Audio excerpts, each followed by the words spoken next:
안녕하십니까.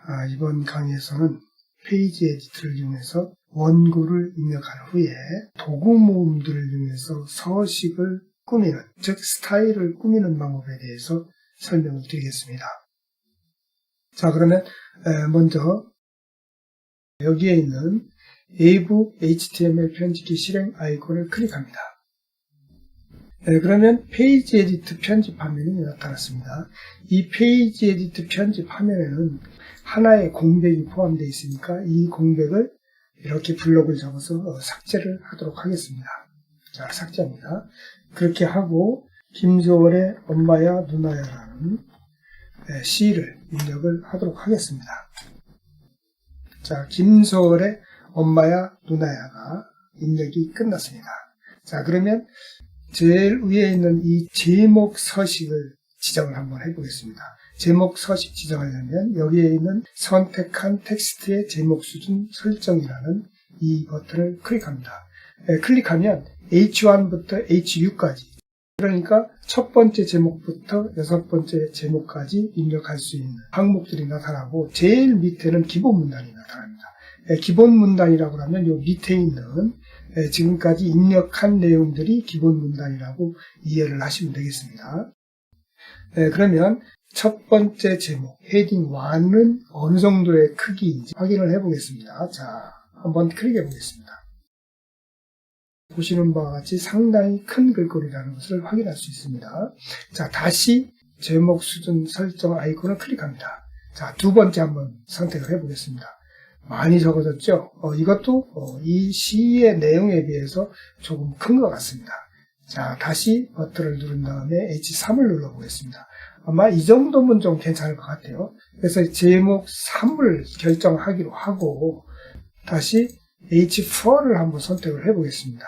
네 번째 제목 글꼴은 밑에 있는 기본 폰트와 거의 크기가 같다, 이렇게 생각할 수 있는데, 단지 여기에 두꺼운 글씨체로 이렇게 표시되어 있다는 것을 확인할 수 있습니다.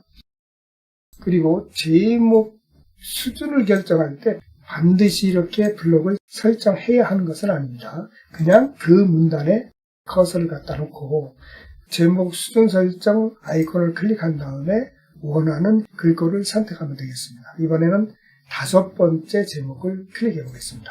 자, 다섯 번째 제목은 오히려 본문보다 작다는 것을 여기서 알 수 있습니다. 그래서 이 다섯 번째나 여섯 번째는 잘 사용하지 않는데요. 그래도 한번 확인을 해보겠습니다. 어떻습니까? 더 작아졌죠? 자, 이번에는 기본 문단, 기본 글꼴을 한번 클릭해 보겠습니다. 어떻습니까? 밑에 있는 김소월이라든지 이 시의 본문 내용과 거의 유사하죠. 자, 우리가 원래 계획했던 세 번째 제목을 설정을 하겠습니다. 자, 이렇게 설정이 됐습니다. 그 다음은 이 제목을 중앙에 갖다 놓거나 아니면 왼쪽 아니면 오른쪽에 이렇게 지정하는 것을 정렬이라고 합니다. 그래서 여기 보면 제일 왼쪽에 있는 버튼은 단락의 왼쪽 정렬 스타일을 적용합니다, 이렇게 되어 있고, 그 다음은 단락의 가운데 정렬 스타일을 적용합니다, 이렇게 되어 있어요. 그 오른쪽에 있는 것은 단락의 오른쪽 정렬 스타일을 적용합니다, 이렇게 되어 있고요. 제일 오른쪽에 있는 것은 양쪽 정렬 스타일을 적용한다, 이렇게 되어 있어요. 지금 현재 상태는 제일 왼쪽 스타일이 적용되어 있는 거나 마찬가지죠. 그러면 가운데 정렬을 시켜보겠습니다. 자, 이 아이콘을 클릭합니다. 어떻습니까? 이 단락, 즉 이 문단의 가운데에 위치하게 된 것을 확인할 수 있죠. 자, 이번에는 김소월이라는 저자명을 오른쪽 정렬을 시켜보겠습니다. 그러면 여기에 있는 단락의 오른쪽 정렬 스타일을 적용합니다 라는 이 아이콘을 클릭합니다. 그러면 여기에 있던 김소월이 오른쪽으로 이렇게 정렬된 것을 확인할 수가 있죠. 그리고 만약에 여기에 있는 선택한 텍스트의 진하게 스타일을 적용합니다, 내지는 이탈릭체 스타일, 그리고 밑줄 스타일, 그리고 취소선 스타일, 이러한 것들, 여기에 있는 이런 스타일을 적용할 때에는 반드시 적용할 부분을 블록으로 설정을 해줘야 됩니다. 예를 들어서 금모래빛을 진하게 스타일을 한번 적용을 해보겠습니다. 블럭을 설정을 했으니까 아이콘을 클릭해 보겠습니다. 자, 그러면 어떻습니까? 이렇게 진하게, 즉 강도체로 이렇게 바뀐 것을 확인할 수 있습니다. 그럼 이 금모래빛에 이탈릭체도 같이 한번 적용하고 싶다 하면 진하게 스타일이 적용된 상태에서 이탈릭체 스타일을 적용을 하면 됩니다. 어떻습니까? 진하게 스타일에 이탈릭체가 반영된 것을 확인할 수 있죠. B와 I가 이렇게 진하게 선택된 것을 알 수가 있습니다. 아니다, 나는 요 갈리페놀의 부분은 이건 아무래도 다른 거로 좀 바꿔야 되겠다 해서 이거를 갖다가 치소선을 한번 적용을 한다고 하면 아래와 같이 블록을 설정하고 이 치소선 아이콘을 클릭하면 됩니다. 자, 확인해 볼까요? 이렇게 치소선이 설정이 됐죠. 이것을 다시 해지를 하려면 치소선 스타일을 다시 한번 적용을 해주면 됩니다. 어떻습니까? 해지가 됐죠. 이와 같은 방법으로 페이지 에디트에서 이렇게 제목의 스타일을 지정할 수 있고 또 지정된 이러한 내용들을 그 문단, 즉 단락에 어느 위치에 정렬할까 하는 것도 여러분들이 정해줄 수 있다는 것을 확인을 했습니다. 자, 이렇게 엄마야 누나야라는 김소월의 시를 꾸며봤습니다. 자, 이것을 저장을 한번 해볼까요? 저장. 그리고 파일 나가기를 해서 페이지 에디트를 빠져나가겠습니다. 조금 전에 페이지 에디트로 입력한 내용과 서식을 지정한 내용은 C길로 전달되면서 섹션 0001.xhtml 파일에 이렇게 입력된 것을 확인을 할 수 있습니다.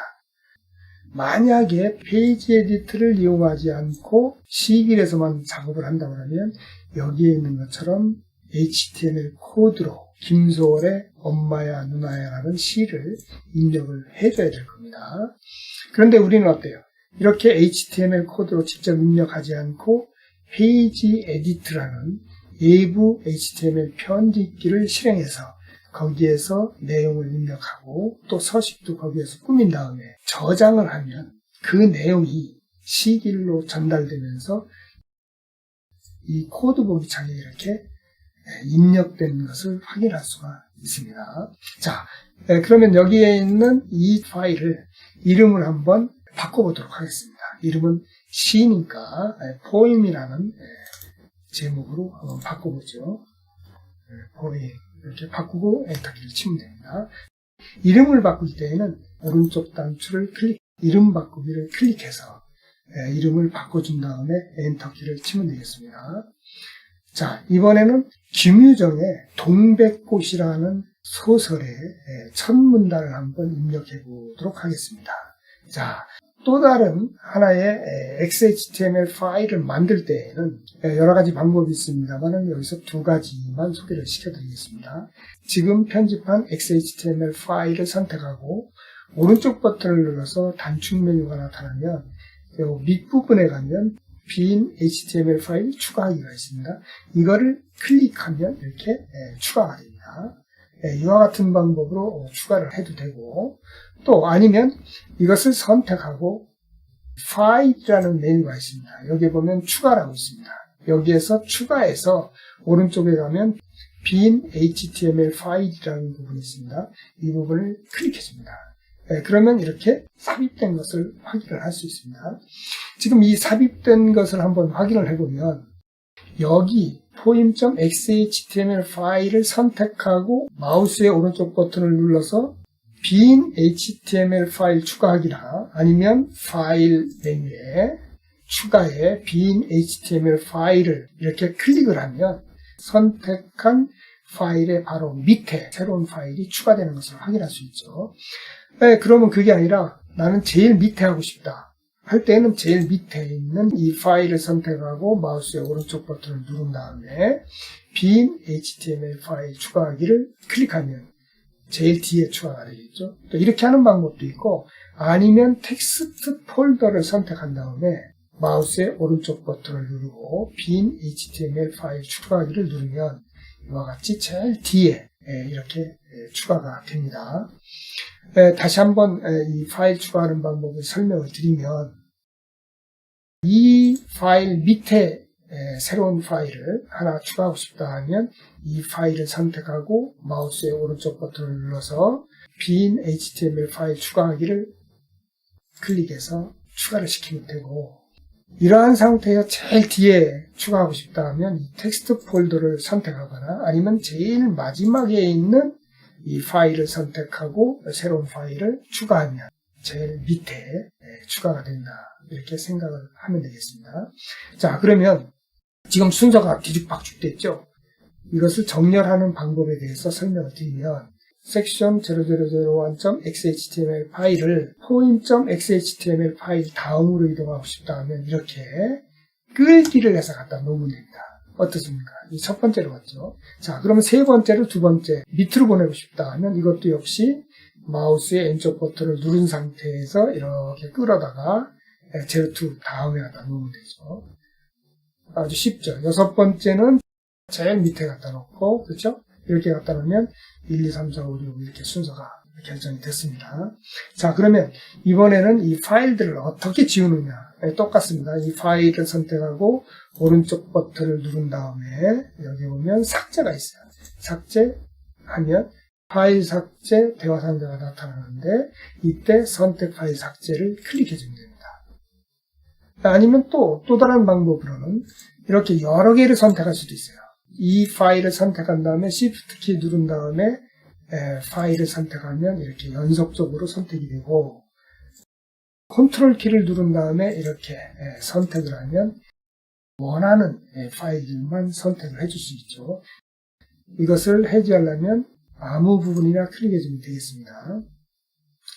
그러면 여기서 이제 자, 이렇게 세 개의 파일을 선택한 다음에 삭제를 한번 해볼까요?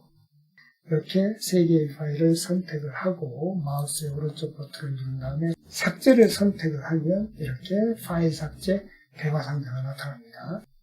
그런데 아니다, 나는 이 네 번째는 파일 삭제를 하지 않겠다 하면 이렇게 선택을 해서 삭제하지 않도록 이렇게 체크 표시를 없앨 수도 있습니다.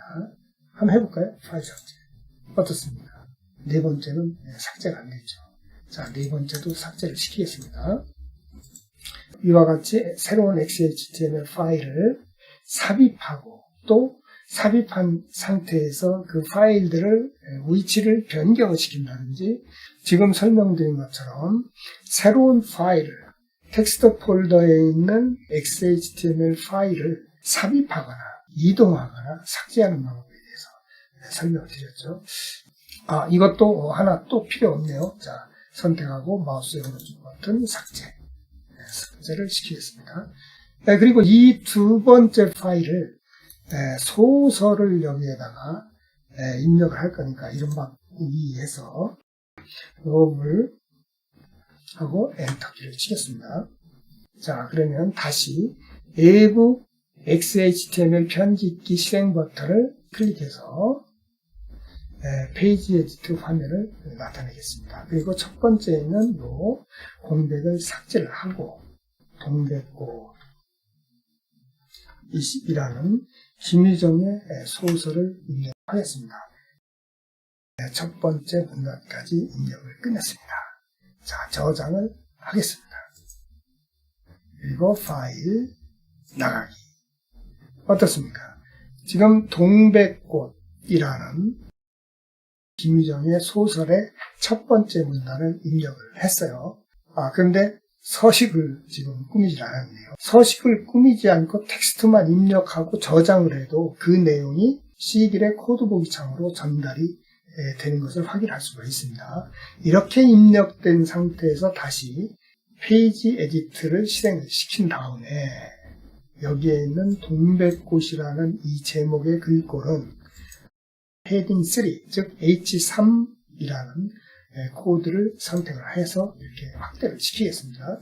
그리고 역시 이 제목을 가운데 정렬을 하겠습니다. 이렇게 가운데 정렬됐죠.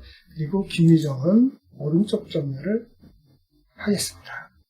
자, 그렇게 하고 나서 다시 저장을 해보겠습니다. 파일 나가기.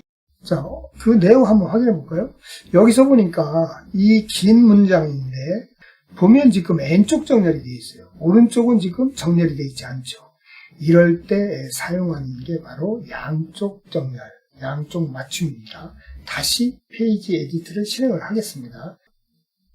자, 이 문단을 양쪽 정렬 스타일을 적용시켜 보겠습니다. 자, 클릭합니다. 어떻게 돼요? 이렇게 처음과 끝이 꽉 차게 정렬된 것을 확인을 할 수 있습니다. 자, 저장하고 파일 나가기. 어떻습니까? 양쪽 정렬된 것을 확인할 수가 있죠. 이렇게 사용을 하면 되겠습니다. 자, 이렇게 해서 CV를 구동시킨 다음에 페이지 에디트를 호출해서 여기에 어떠한 내용을 입력하고 또한 서식을 꾸민 다음에 저장 버튼을 누르면 그 내용이 CV로 전달되면서 코드 보기 창에 이와 같이 HTML 코드로 입력을 시켜준다 하는 사실을 여러분들은 충분히 이해를 했을 겁니다. 자, 마지막으로 지금까지 작성한 두 개의 파일을 내용으로 갖는 EPUB 파일을 한번 저장을 해보도록 하겠습니다. 지금 상태에는 제목이 주어지지 않은 상태죠. 이런 경우에는 저장 버튼을 누르거나 다른 이름으로 저장을 해도 파일 저장 대화 상자가 나타나죠. 자, 저장 버튼을 다시 누르겠습니다. 여기 보면 덕반이라는 드라이브에 연습이라는 파일명을 부여를 해보겠습니다. 자, 이렇게 하고 엔터키를 치거나 아니면 저장 버튼을 클릭을 해줍니다. 그러면 파일의 이름이 연습.epub로 이렇게 변경된 것을 확인할 수 있죠. 자, 파일 나가기에서 종료를 시키겠습니다. 이번 강의에서 페이지 에디트가 초보자들이 쉽게 전자책 원고를 입력할 수 있도록 도와주는 프로그램이다 하는 사실을 분명하게 확인을 했을 겁니다. 어떻습니까? 아주 간단한 책들은 여러분들도 현 단계에서 충분히 입력할 수 있으리라고 이렇게 생각을 합니다. 자, 오늘도 수고 많으셨습니다. 고맙습니다.